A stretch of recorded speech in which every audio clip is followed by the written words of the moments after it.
पिता से पूछा, पापा मैं अपने शरीर को कितने हिस्से को ढकूं, कितने हिस्से को खुला छोड़ूं? पिता ने मस्त जवाब दिया, बेटा जितने हिस्से पर तुम नर की आग सहन कर सको उतना हिस्सा खुला छोड़ दो। बेटी ने पूछा, ऐसा क्यों पापा? जवाब में पिता बोले, बेटी शरीर को ढकना जरूरी है। बेटी तुम्हें याद है श्री कृष्ण गोपियों के कपड़े चुरा लेते थे।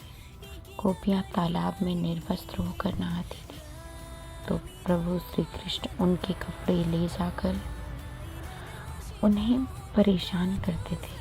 कारण ये था कि वो नहीं चाहते थे कि कोई भी गोपी बिना कपड़ों के नहाए और फिर गोपियों को परेशान होकर कपड़ों के साथ नहाना पड़ता था, क्योंकि गोपियों को सिर्फ इंसान ही नहीं बल्कि अन्य पशु पक्षी भी देखते थे,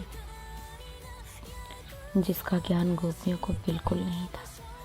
इसलिए वो बिना कपड़ों के नहाने के लिए मना करते थे। लेकिन कुछ मंदबुद्धि लोगों ने इसका गलत मतलब निकालकर प्रचार किया। समझी बेटी? बेटी बोली, पापा यदि मैं शरीर को ढक लूँगी तो खूबसूरत कैसे दिखूँगी? पिता खामोश रहकर सीधा ऑफिस चले गए और वहाँ से बेटी के लिए कीमती गिफ्ट भिजवाया। गिफ्ट खोल कर देखा तो एप्पल का सबसे महंगा फ़ोन था। पिता ने फ़ोन कर पूछा, बेटी अब इस मोबाइल फ़ोन का क्या करोगी? तो बेटी ने कहा, पहले तो स्क्रीन गार्ड लगाऊंगी और उसके बाद कवर खरीदूंगी। पिता ने कारण पूछा तो बेटी बोली कि इससे फ़ोन सेफ रहेगा। पिता ने मजाक में पूछा, क्या ये सब लगाना ज़रूरी है बेटी? बेटी बोली, क्या पापा आपको ये सब नहीं पता क्या? बहुत ज़रूरी है। तो पिता ने टेढ़ा सवाल पूछा कि एप्पल कंपनी के मालिक ने लगाने के लिए बोला है क्या? तो बेटी बोली, हाँ पापा बॉक्स के ऊपर ही लिखा हुआ है, वरना फ़ोन पर स्क्रैच आ सकता है। तो पिता ने पूछा, बेटी इनको लगाने से फ़ोन ख़राब दिखेगा तो? बेटी ने उत्तर दिया, नहीं पापा इसको लगाने से मेरा फ़ोन और ज़्यादा खूबसूरत दिखने लगेगा। अब पिता ने जो कहा उससे बेटी की आंखें खुल गईं। बोले कि बेटी यदि एक मामूली मोबाइल की सेफ्टी के लिए स्क्रीन गार्ड और कवर ज़रूरी है तो बिटिया तुम तो मेरे लिए सब कुछ हो।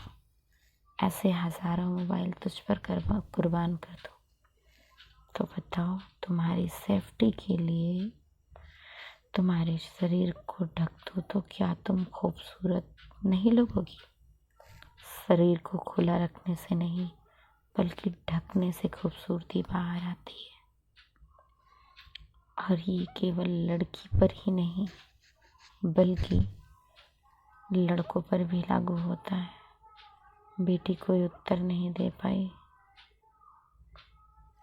बेटी सिर्फ बोली कि पापा थैंक यू, आपने मुझे ज़िंदगी की सबसे महत्वपूर्ण और बड़ी शिक्षा दे दी।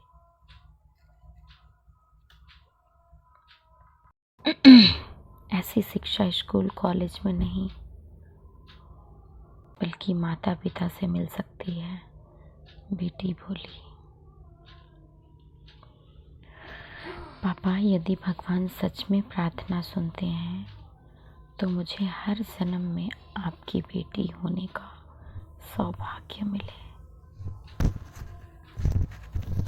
दोस्तों यदि वीडियो पसंद आए तो प्लीज़ शेयर कर दीजिएगा और हमारे पेज को लाइक कर दीजिए, चैनल को सब्सक्राइब